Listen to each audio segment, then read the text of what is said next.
Hello students, welcome to R H chemistry. ಎರಡು important update KE ಅವರ ಕಡೆಯಿಂದ.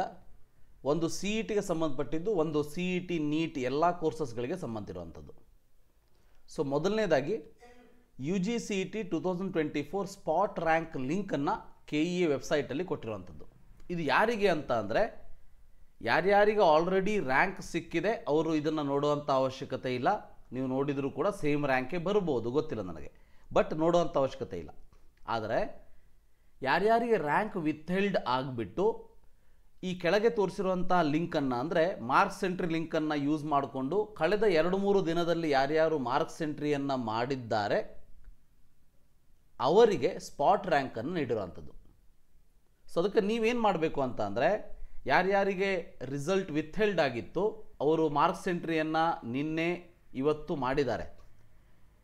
So ಮೊನ್ನೆನೂ ಕೂಡ ಮಾಡಿಲ್ಲ ಅಂದರೆ ಇವತ್ತಾದರೂ ಅಟ್ಲೀಸ್ಟ್ ಮಾಡಿ, ಇನ್ನೂ ಕೂಡ ಲಿಂಕ್ ಆ್ಯಕ್ಟಿವೇಟ್ ಇದೆ, ಮಾಡಿಕೊಂಡು ಸ್ವಲ್ಪ ಹೊತ್ತಾದ ಮೇಲೆ ಇದನ್ನು ಚೆಕ್ ಮಾಡಿದರು ಅಂತ ಅಂದರೆ, ಸೊ ಇದರಲ್ಲೂ ಕೂಡ ನಿಮ್ಮ CET ನಂಬರ್ನ ಹಾಕಿ ಡೇಟ್ ಆಫ್ ಬರ್ತನ್ನು ಹಾಕಿ ಸಬ್ಮಿಟ್ ಮಾಡಿದರೆ ನಿಮಗೆ ನಿಮ್ಮ ಸ್ಪಾಟ್ ರ್ಯಾಂಕ್ ಸಿಗ್ತದೆ. ಎರಡನೇ ಇಂಪಾರ್ಟೆಂಟ್ ನೋಟಿಫಿಕೇಷನ್ ಏನಂತಂದರೆ, ಫಿಸಿಕಲಿ ಹ್ಯಾಂಡಿಕ್ಯಾಪ್ಡ್ ಸ್ಟೂಡೆಂಟ್ಸ್ಗಳಿಗೆ ಮೆಡಿಕಲ್ ಎಕ್ಸಾಮಿನೇಷನ್ಗೆ ಸಂಬಂಧಪಟ್ಟ ಹಾಗೆ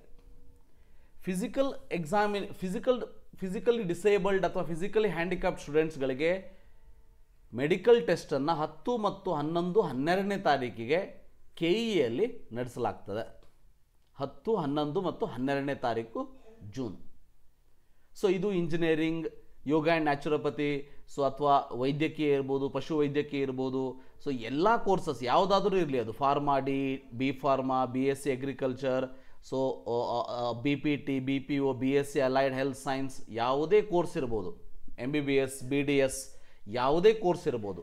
ನೀವು PH ಫಿಸಿಕಲಿ ಹ್ಯಾಂಡಿಕ್ಯಾಪ್ಟ್ ಆಗಿದ್ದು ಅಪ್ಲಿಕೇಶನ್ ಫಾರ್ಮಲ್ಲಿ ಅದನ್ನು ಮೆನ್ಷನ್ ಮಾಡಿದ್ದೀರಿ ಅಂತ ಅಂದರೆ 10, 11, 12ನೇ ತಾರೀಕಿಗೆ ನೀವು KE ವೆಬ್ಸೈಟ್, KE ಆಫೀಸಿಗೆ ಹೋಗಬೇಕಾಗ್ತದೆ.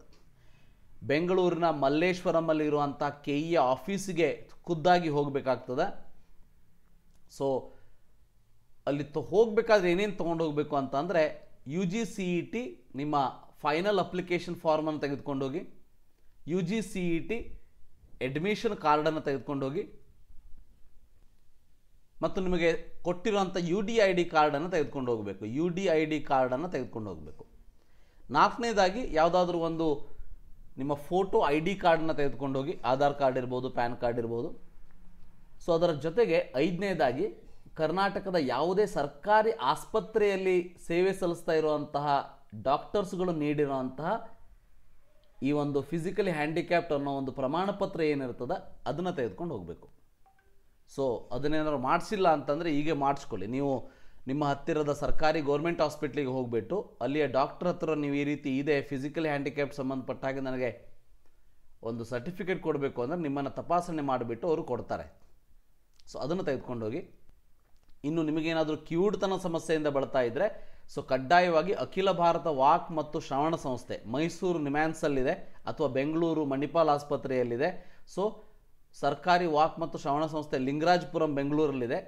ಸೊ ಇಲ್ಲಿ ಯಾವುದಾದ್ರೂ ಒಂದು ಕಡೆ ಬರೆದಿರುವಂತಹ BSER brain stem evoked response PTA plus BERA audiometry report ಅಂತ ಇರ್ತದೆ. ಸೊ ರೀಸೆಂಟ್ ಆಗಿರುವಂಥ ಈ ರಿಪೋರ್ಟನ್ನು ತೆಗೆದುಕೊಂಡು ಹೋಗಿ.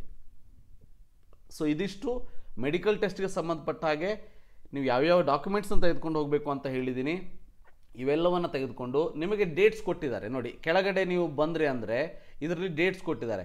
ಸೊ ನಿಮ್ಮ ಒಂದು ಅಪ್ಲಿಕೇಶನ್ ನಂಬರ್ನ ನೋಡಿ, ನೇಮ್ ನೋಡಿ, ಯಾವ ಟೈಪ್ PH ಟೈಪ್ ಇದೆ, ಸೊ ಮುಂದೆ ಡೇಟ್ ಆಫ್ ದ ಎಕ್ಸಾಮ್ ಅಂತ ಕೊಟ್ಟಿದ್ದಾರೆ. ಆ ಡೇಟಿಗೆ ಕರೆಕ್ಟಾಗಿ ನೀವು KE ಆಫೀಸಿಗೆ ಹೋಗಬೇಕಾಗ್ತದೆ.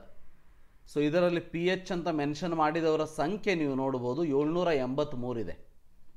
ಬಟ್ 783ರಲ್ಲಿ ಸೊ ಟೆಸ್ಟ್ ಮಾಡಿಬಿಟ್ಟು 40% ಆ್ಯಂಡ್ ಎಬೋವ್ ನಿಮ್ಮ ಒಂದು ಫಿಸಿಕಲಿ ಹ್ಯಾಂಡಿಕ್ಯಾಪ್ಡ್ ಇದೆ ಅಂತ ಅವರಿಗೆ ಅನಿಸಿದರೆ they will give a separate eligible student list in the KE website. ನಿಮ್ಮನ್ನು ಚೆಕ್ ಮಾಡಿದ ಮೇಲೆ ಒಂದು KE ವೆಬ್ಸೈಟಲ್ಲಿ ಎಲಿಜಿಬಲ್ ಲೀಸ್ಟನ್ನು ಕೊಡ್ತಾರೆ.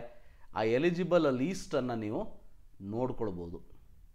ಸೊ ಇದಿಷ್ಟು ಇವತ್ತಿನ ಒಂದು ಇಂಪಾರ್ಟೆಂಟ್ ಇನ್ಫಾರ್ಮೇಷನ್. 2 ಅಪ್ಡೇಟ್ಸ್ಗಳನ್ನು ಹೇಳಿದೆ. ಒಂದು CETಯ ಸ್ಪಾಟ್ ರ್ಯಾಂಕ್, ಇನ್ನೊಂದು ಫಿಸಿಕಲಿ ಹ್ಯಾಂಡಿಕ್ಯಾಪ್ಡ್ ಸ್ಟೂಡೆಂಟ್ಸ್ಗಳಿಗೆ medical test. Thank you. Have a nice day.